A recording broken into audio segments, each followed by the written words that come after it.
বাংলাদেশে আবার জুলাইয়ের মতো নতুন করে আরেক সংগ্রামে নামবে ইনশাআল্লাহ।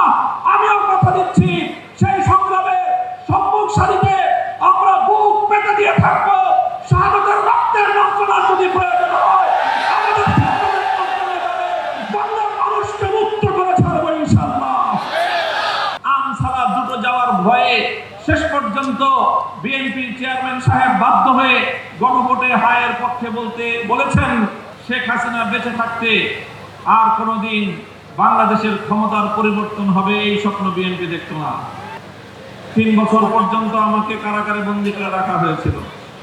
2024 সালের 3রা মে মুক্তি পেয়েছিলাম, তবে সেটা ছিল শুধু বাহ্যিক মুক্তি।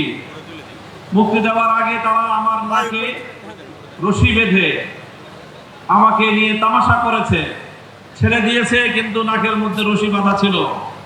শুধু একটা দিন একটা মামলার আসামি মামলায় হাজিরা দিতে যেতে পারিনি। আবেদন করেছিলাম যেন জামিন বহাল রাখা হয়, সঙ্গে সঙ্গে জামিন ক্যান্সেল করে দিয়ে গ্রেফতারি পরোয়ানা জারি করা হয়েছিল। বুঝতেই পারেন কি ভয়াবহ দুঃসহ পরিস্থিতিতে আমরা তখন ছিলাম। কারাগারে এবং কোর্টের দারতগুলোতে বিএনপির ডজনখানিক নেতার সাথে আমাদের দেখা হতো। 2024-এর জানুয়ারিতে যখন নির্বাচন হয়ে গেল, এই বিএনপির নেতারাও তারা হতাশায় মুষড়ে পড়েছিল। তারাও সকলেই মন্তব্য করত 2040 সালের আগে শেখ হাসিনা বেঁচে থাকতে আর কোনোদিন বাংলাদেশের ক্ষমতার পরিবর্তন হবে এই স্বপ্ন বিএনপি দেখত না। তাই আজ এই পর্যায়ে এসে আমরা বলতে চাই, বিএনপির সাথে অনেক কথাবার্তা হয়েছে। জুলাই বিপ্লবের সকল বক্তব্যগুলো সামারাইজ হয়ে গণভোটের মাধ্যমে জাতির সামনে উত্থাপিত হয়েছে। 70% ভোটার গণভোটের পক্ষে রায় দিয়েছে। বিএনপি সেই রায় নিয়ে টালবাহানা করছে। আমি বলেছি বিএনপি এখন যেই রাজনীতি করছে সেটা তাদের দুটি মৌলিক নীতির উপর প্রতিষ্ঠিত। একটি হলো সুবিধাবাদের রাজনীতি, আর একটি হলো দ্বিচারিতার রাজনীতি। নির্বাচনের আগ থেকে তারা শুরু করেছে তলে তলে গণভোটে নায়ের পক্ষে ক্যাম্পেইন করেছে।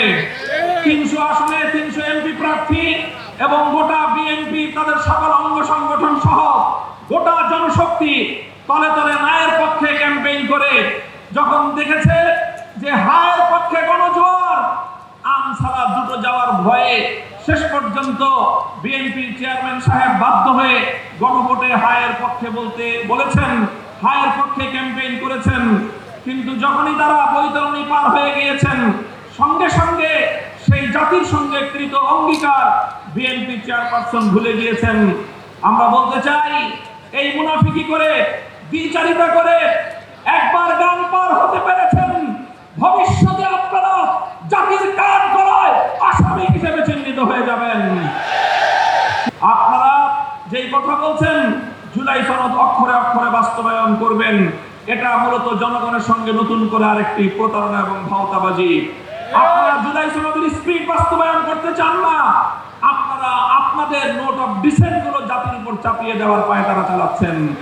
এভাবে যদি আপনাদের চলতে থাকে, জুলাই যোদ্ধাহত যোদ্ধারা এবং জুলাইয়ের শহীদ পরিবার, জুলাই যোদ্ধারা বাংলাদেশে আবার জুলাইয়ের মতো নতুন করে আরেক সংগ্রামে নামবে ইনশাআল্লাহ। আমিও কথা দিচ্ছি, সেই সংগ্রামে সম্মুখ সারিতে আমরা বুক পেতে দিয়ে থাকবো। শাহাদাতের রক্তের যন্ত্রণা যদি প্রয়োজন হয় আমাদের বাংলার মানুষকে মুক্ত করে ছাড়বো ইনশাআল্লাহ। ইউএফটি ফার্স্টের সাথে ট্রেড করুন যে কোনো জায়গা থেকে। ক্যাম্পাসে ক্লাসের ফাঁকে, ঢাকার জ্যামে বসে কিংবা ঘরে বসে, ট্রেডিং এখন হাতের মুঠোয়। তাই ট্রেড করুন যখন খুশি, যেখানে খুশি।